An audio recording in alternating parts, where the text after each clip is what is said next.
అభాగ్యులకు అన్నదాన సేవ పేరిట ఏవిఎస్ హాస్పిటల్స్ ఆపన్న హస్తం అందిస్తోంది. కరోనా మహమ్మారి కల్లోలం సృష్టిస్తున్న ఈ తరుణంలో 10 లక్షల మందికి అన్నదాన సేవ చేయాలని సంకల్పించింది. టిఎన్ఆర్ ట్రస్ట్ అభాగ్యులు, అనాథలు, అన్నార్తులకు 12 రకాల వస్తువులతో కూడిన నిత్యావసర కిట్లను ప్రపంచ కార్మిక దినోత్సవమైన మే 1న ప్రారంభించి అప్రతిహాతంగా కొనసాగిస్తోంది. ఇంతవరకు పలు అనాథ, వృద్ధాశ్రమాలు, మురికివాడల్లోని ప్రజలకు వేలాది కిట్లను అందజేసింది. అంతేకాక కస్తూరిబా గాంధీ ఆశ్రమంలో మహిళలకు భారీగా నిత్యావసరాలను, వారికి అవసరమయ్యే పాదరక్షలు, బ్యాగ్లు, గాజులు తదితరాలను అందజేసింది.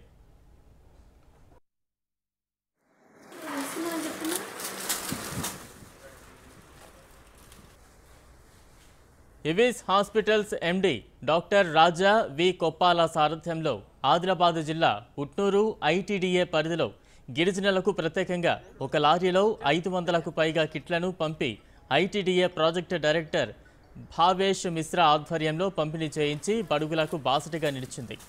ఏటూరు, నాగారం, భద్రాచలం ఏజెన్సీ ప్రాంతాల్లోనూ హైదరాబాద్లోని జూబ్లీహిల్స్ పోలీసులు, జీహెచ్ఎంసీ అధికారుల సమక్షంలో కుత్బుల్లాపూర్, మియాపూర్, రెహ్మత్ నగర్, ముషీరాబాద్, ఇందిరానగర్, వెంకటగిరి వంటి 10 ప్రాంతాలలో పంపిణీ జరిగింది. మీల్స్ టు మిలియన్ మౌత్స్ అనే సంకల్పంతో ఇంతవరకు సుమారు 25 లక్షల రూపాయలకు పైగా ఖర్చు చేసిన ఏవిఎస్ హాస్పిటల్స్ సేవలను ఇటు ప్రజాప్రతినిధులు, అటు అధికారులు, ప్రజలు అభినందిస్తున్నారు.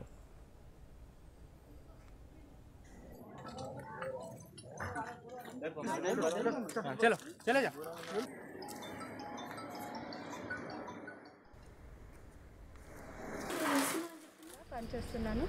మేము గర్భిణీ స్త్రీలకు, బాలింతలకు మరియు పుట్టినప్పటి నుంచి 6 సంవత్సరాల పిల్లలందరికీ కూడా బస్తీలో కరోనా ఉన్నా కూడా మేము ఇంటింటికి వెళ్ళి వాళ్ళందరికీ రైసు, దాలు, ఎగ్స్ అవన్నీ డిస్ట్రిబ్యూట్ చేస్తున్నాము. మమ్మల్ని గుర్తించి, మా శ్రమను గుర్తించి ఏవిఎస్ హాస్పిటల్ వాళ్ళు మమ్మల్ని ప్రేమించి ఇచ్చిన కానుకను బట్టి చాలా థ్యాంక్స్ చెప్తున్నాము. మమ్మల్ని గుర్తించినందుకు చాలా